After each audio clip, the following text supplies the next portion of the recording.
एक बार फिर से सुर्खियों में लौटा है मेटल्स एंड माइनिंग सेक्टर। और इस बार यह सिर्फ विस्पर्स नहीं बल्कि सरकारी infra budget, global demand rebound और डोमेस्टिक ग्रोथ के असली ड्राइवर्स से सपोर्ट है। भारत में तेजी से बढ़ती अर्बनाइजेशन और बड़े बड़े इंफ्रास्ट्रक्चर प्रोजेक्ट्स की वजह से स्टील, एल्यूमिनियम और अन्य मेटल्स की मांग आसमान छू रही है।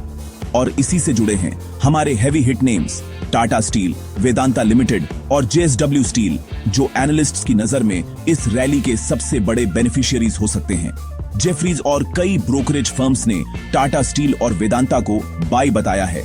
जेएसडब्ल्यू स्टील पर कॉशियस ऑप्टिमिज्म है, मतलब वैल्यूएशंस पहले से अट्रैक्टिव नहीं हो सकते, लेकिन अगर ग्लोबल क्यूज और डोमेस्टिक डिमांड मिले तो अपसाइड स्ट्रॉन्ग रहेगा।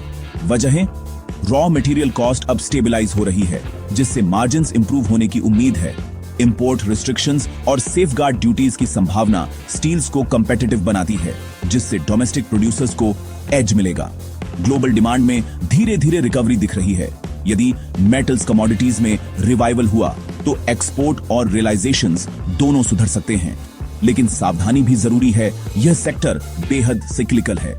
अगर ग्लोबल स्लो डाउन हुआ या रॉ मटेरियल यानी कोल या आयरन और की कीमतों में स्पाइक आया तो मार्जिन्स और वैल्यूएशंस दोनों दबाव में आ सकते हैं। तो स्ट्रैटेजी क्या हो सकती है? अगर आप लॉन्ग टर्म इन्वेस्टर हैं, यह समय एक्यूमुलेशन का हो सकता है। डाइवर्सिफाई करें, कोर स्टॉक्स में धीरे धीरे पोजीशन बिल्ड करें। अगर आप शॉर्ट टर्म ट्रेडर हैं, एंट्री और एग्जिट को केयरफुली तय करें। डिमांड और सप्लाई तथा ग्लोबल क्यूज पर नजर रखें। मेटल्स की अगली लहर मिस न करें। मार्केट इनसाइडर को फॉलो और लाइक करें और बने रहें अपडेट के साथ।